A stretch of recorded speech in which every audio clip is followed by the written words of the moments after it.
Hello everyone, welcome back to the ZeroTakes channel. Today I have a little bit of a different video for everyone. It's going to be a little shorter. As you can tell from the title, we're going to be talking about fans, expectations, predictions, and the effects of that on shows, movies, and the film industry as a whole. Before we get started, I hope everyone has a good New Year's. I'm recording this New Year's Eve. Everyone stay safe. But let's just get into it. So, this kind of came to me as I've been seeing things all over the internet regarding Volume 2 of Stranger Things 5. That's kind of all I've been talking about. Kind of want to branch out a little more today. There's been a lot of hate for that season, or for those 3 episodes, and like I said in my review, I still think that volume is good, but it definitely has its flaws. It definitely has its negatives. I don't think episode 7 has a lot going on for it to make it good. It feels a little wasted, but I think we might be able to take a deeper look at things. And if you can tell from, the video itself, what you're looking at on your screen, we're going to get into a few more aspects of different shows of things that kind of correlate. But regarding Volume 2, I think that us as fans, and I'm guilty of this as well. If you look at my past videos, it's all it's been about. But we're guilty of taking predictions a little too far, taking theories a little too far, creating these unrealistic expectations. Now, I'm not saying that we just give the show a pass for it. We don't give these 3 episodes a pass because at the end of the day, it is your expectations. But at the same time, I think that in this world we live in today, so online and so full of different perspectives on different shows, and those perspectives being so clearly uh, kind of spread through the internet. Like, I'm on TikTok, I see everyone's different theories about this show, and at a certain point, we have to kind of look at ourselves and think, what what do we really want out of this? If everyone has different perspectives, different theories, different expectations, no one's really going to, well, not no one, but not everyone can be happy from what you see and what you get on the screen.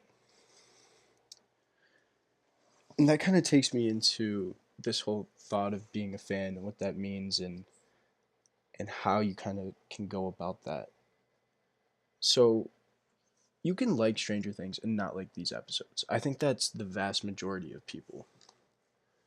And you could have your different reasons. Like, I don't really like these episodes as much, especially after letting it sink in about a week later.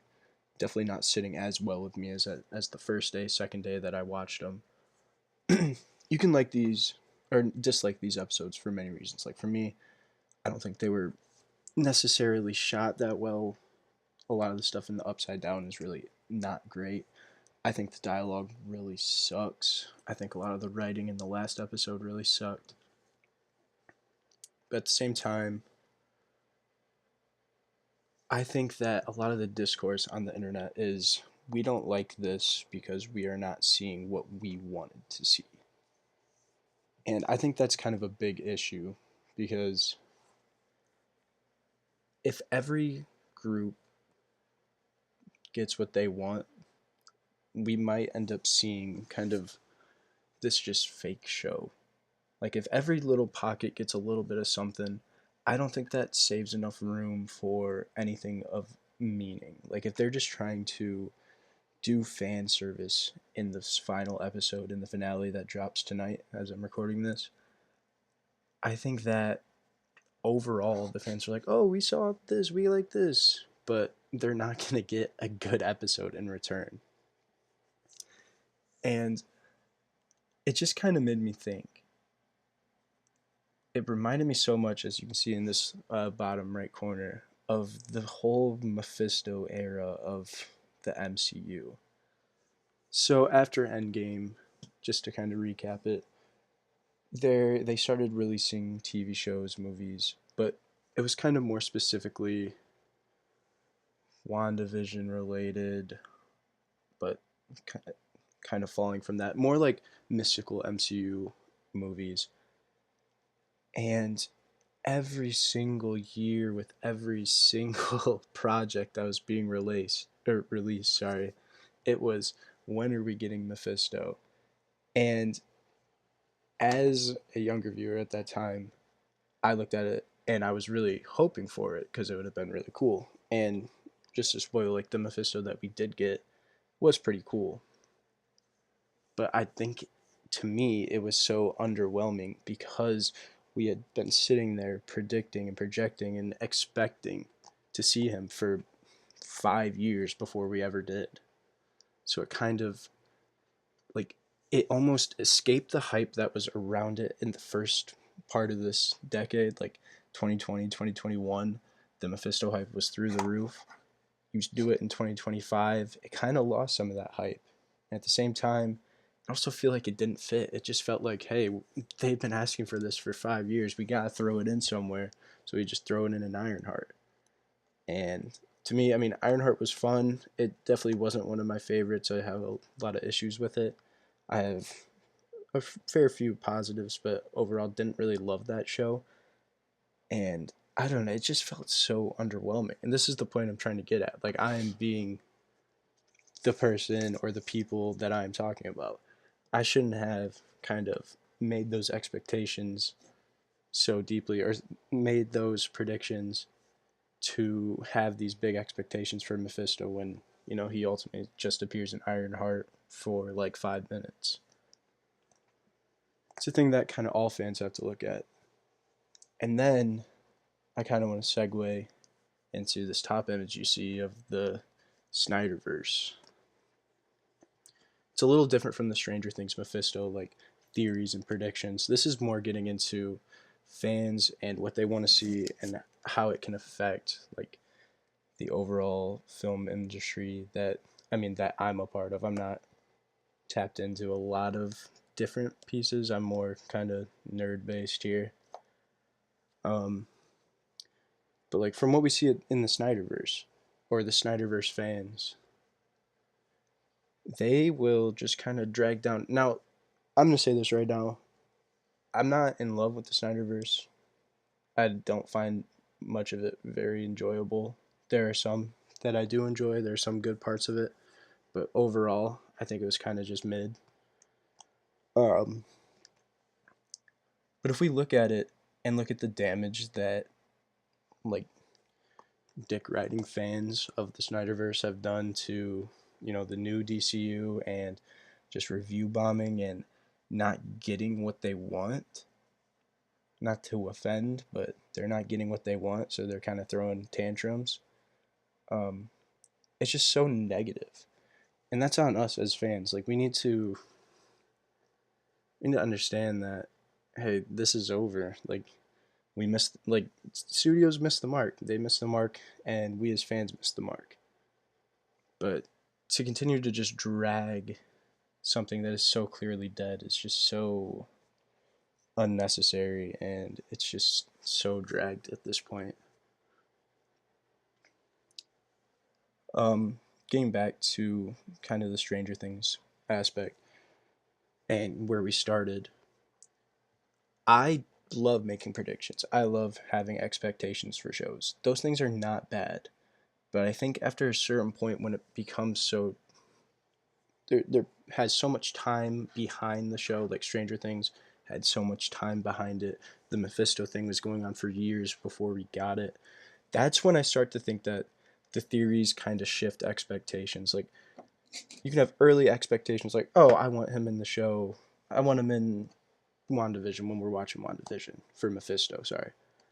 And we don't get him for 5 years later. It's okay to have that initial expectation, but when you start pushing for it every single project for years on end, it will become underwhelming. And I think that's a little bit of what Stranger Things has, or at least has become. Like, I started doing death predictions. And that was, I believe, my first video. And we haven't seen any deaths yet in season 5. Is that a little underwhelming because we've been talking about it for however many years since season 4 came out of Stranger Things, it might be a little bit. That might be changing people's expectations. And I think that's kind of a big issue. Now, do I think that it's bad that they haven't killed anyone off? No, I don't really want to see these people die. But at the same time, you kind of have to have the writing and the acting and the dialogue and the overall show be good enough to justify not having people die. And when you put out pieces like season 5, episode 5, 6, and 7, um, that's not cutting it. So that's just kind of where I stand on like letting fans have too much control or have too much effect on the writing process. I think not that they shouldn't listen, because some of the best ideas come from fans, and I see fan theories that I think are great. Now other people might disagree. That's the beauty of it. I mean, you're never going to get a perfect scenario, but I think that too much too much expectation, not to say that one of the best shows doesn't need it, but too much prolonged expectation, too much prolonged predictions, the overflow and overabundance of differing predictions, and the capacity of the volatile internet to not ever agree with each other are kind of really harming season 5. And I can just see the effects kind of showing on the internet. It kind of sucks, but it's all right. And I can just see the similarities between like what's happened in the MCU in the past and like the effects of the Zack Snyder verse falling. And I hope we don't get to that point with this show, but there's definitely a chance. Now I know that was kind of a pretty negative episode, but I'd like to say I love all these things. Like, I'm a big nerd. I like watching these shows. I love watching these movies. I want to talk about them. I want to make predictions, but I want to just like kind of make myself aware, as well as maybe make some of you aware that it may be this constant prediction and putting so much expectation into these predictions might not be the smartest way of going about these shows if we're actually going to watch them and try to be objective about these shows in the future. Anyway, that's all I got today. Who knows? Maybe next week I'll change my opinion. But thank you for watching. I hope you consider liking and subscribing, and you have a nice day. Peace.